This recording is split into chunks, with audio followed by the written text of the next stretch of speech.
Toda esta idea comenzó desde diciembre del año pasado, antes de las grandes crisis de las memorias RAM, donde simplemente por ocio me di la tarea de comprar una GT 1030 de GB, por si la llegara a ocupar algún día, además de un disco duro de 1 TB por si me llegara a quedar sin almacenamiento en mi PC de edición.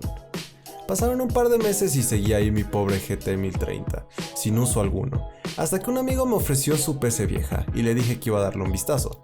Tiene un Intel Core 2 Duo, 6 GB de memoria RAM DDR2 y un puerto PCI Express 2.0, y me dije a mí mismo que era un excelente contendiente para la Frankenstein, así que por un ridículo precio la adquirí y comenzó la construcción de esta computadora gamer increíblemente barata.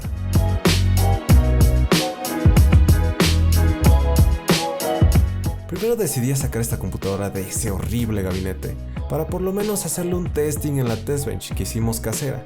Si no has visto ese video, da clic en la parte superior para ir al video. Retiramos todos los componentes de esa computadora y los pusimos en la test bench. A la hora de revisar la computadora me di cuenta de la harta cantidad de polvo que tenía.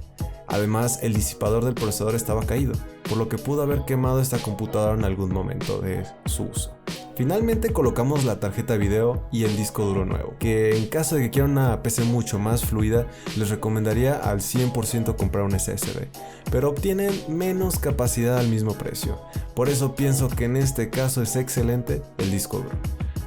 Procedí a conectar y de suerte encendió, pero después pasé la experiencia de instalar Windows. Tardó más de 1 hora en abrir la instalación de Windows 10. Para ese momento estaba un poco decepcionado del rendimiento de esta computadora, así que procedí simplemente a seguir con la instalación y que fue otra hora de espera y finalmente estaba instalado Windows. Lo primero que hice es instalar todos los drivers. Tenía una experiencia no muy buena desde el inicio, algo lagueada, con retraso, así que simplemente dejé instalando varios juegos para hacer las pruebas de esta computadora. Y les puedo decir que se veía bastante bonita en el test bench esta computadora, pero está diseñada para ser un poco más portátil y llevárselas a París.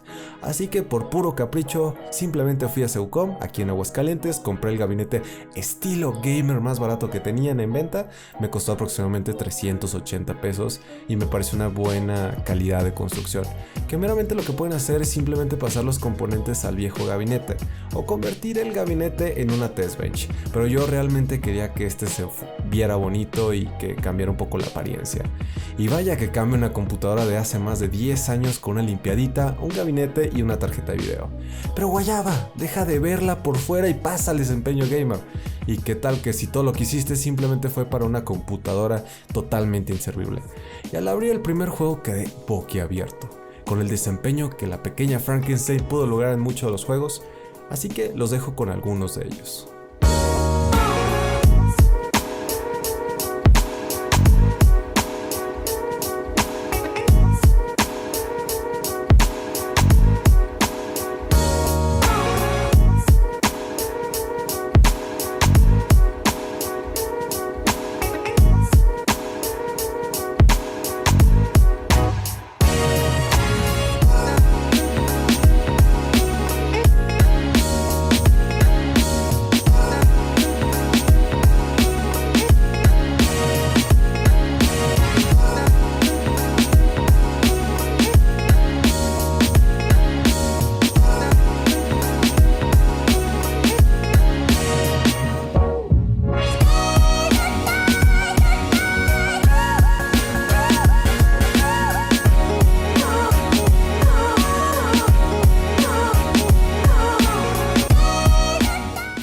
Quiero terminar con el costo de esta computadora, y es que me costó la PC sin disco duro en $40, porque mi amigo Sebastián me la dejó un poco más barata de lo que me la iba a dar. A eso le agregué una GT 1030 que me costó $85, un disco duro de 1 TB que me costó $60. Finalmente el gabinete, que les vuelvo a decir que es meramente opcional, en $18. Esto da un total de $203, que traduciendo a pesos mexicanos, en el tiempo que he subido este video son aproximadamente 3,600 pesos mexicanos por una PC gamer. Excelente precio para una computadora de entrada. Realmente es un equipo que vale la pena hacer en caso de que busques una build económica, o digamos que tienes una computadora similar en casa y le puedes dar un rendimiento bueno para juegos competitivos y algunos juegos AAA. Pero no todo es oro en esta computadora. Nos encontramos varios compromisos que primeramente no encontramos ninguna garantía en componentes usados y sobre todo viejos. Puede que tengas suerte de encontrar una computadora en buen estado como lo hice yo, o que los componentes le queden muy poco tiempo de vida. Realmente no puedo dejar una opinión clara acerca de esta computadora, porque puede que tengas suerte o que no tengas suerte, pero si te arriesgas y tienes la suerte te llevas una excelente computadora a bajo costo. Esta es la nueva computadora que me llevaré a todas las LAN parties. Me gustaría saber qué piensan ustedes en los comentarios acerca de este PC. Yo soy el hijo de la guayaba, ya saben dejar siempre su buen me gusta, suscribirse si no están suscritos, darle a la campanita para recibir más notificaciones de mis futuros videos. Y así que nos vemos, hasta la próxima. Chao.